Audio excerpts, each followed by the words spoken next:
Hello. Thyagarajan സാറേ, ഞാൻ ജയന്തനാ, advocate. ആ പറ ജയന്തൻ. ഒരു പണി വരുന്നുണ്ടെന്ന് തോന്നുന്നല്ലോ സാറേ. എന്താടോ? ചന്ദ്രോത്തിലെ പ്രഭാവതി ഒരു പത്രസമ്മേളനം വിളിച്ചിരിക്കുക. മീഡിയ മുഴുവനും ഉണ്ട്. ആണോ?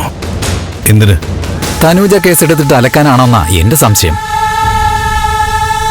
പല ഊഹങ്ങളും പ്രചരിക്കുന്നുണ്ട്.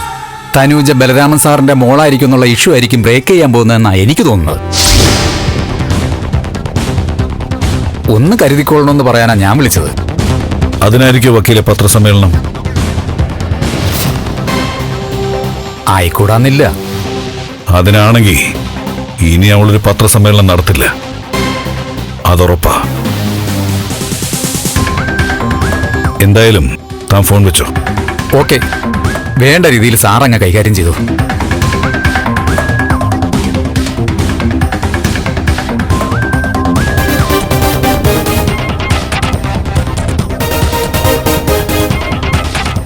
എന്താ ത്യാഗരാജ, നീ എന്താ വല്ലാതെ?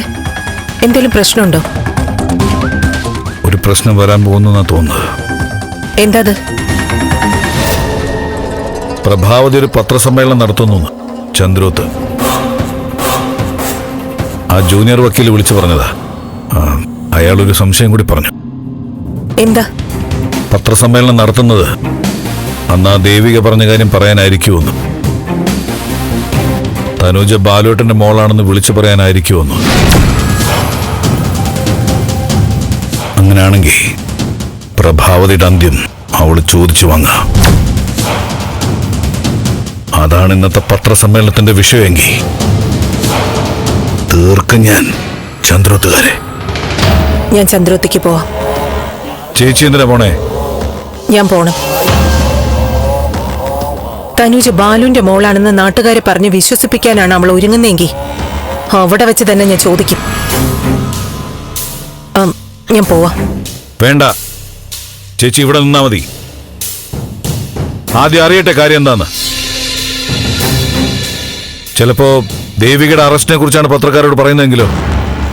ഇല്ല, ഇവിടെ ഇരുന്ന എനിക്ക് ഇരിപ്പുറക്കില്ല ത്യാഗരാജ.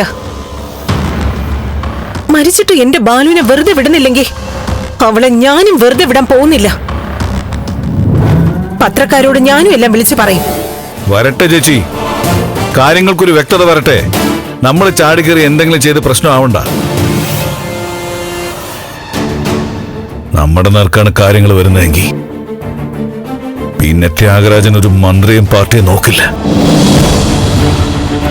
തീർക്കും. ഓരോന്നോരോന്നായി കണക്ക് തീർത്തിരിക്കും ഞാൻ.